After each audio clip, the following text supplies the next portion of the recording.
Hello to you my fashion lovers, welcome back again to my channel Fashion and Hairstyles Updates, the channel that gives you the very best in latest and current fashion.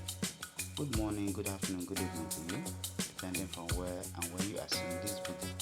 So in case I see my channel or my video for the very first time, or you are yet to subscribe to my channel, please do hit the subscribe button and also turn on the bell notification so that whenever a new video is uploaded here, you will be the first to be notified.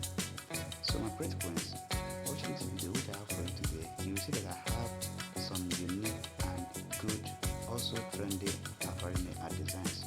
So watch this video to the end in order for you to make the best choice to make on your nails. And as you watch, kindly support this video by hitting the like button, okay? Like this video and feel free to share it to your friends and loved ones. And you can also save it for a better use. And at the end of the video, you can go down to the comment section and tell me what you think about this video or my channel in general. And in case it's not really what you want, you can go down to my channel to see other videos that I have on other nail tips. You can also watch from there and make your choices. To my returning viewers, I say a very big thank you to you guys.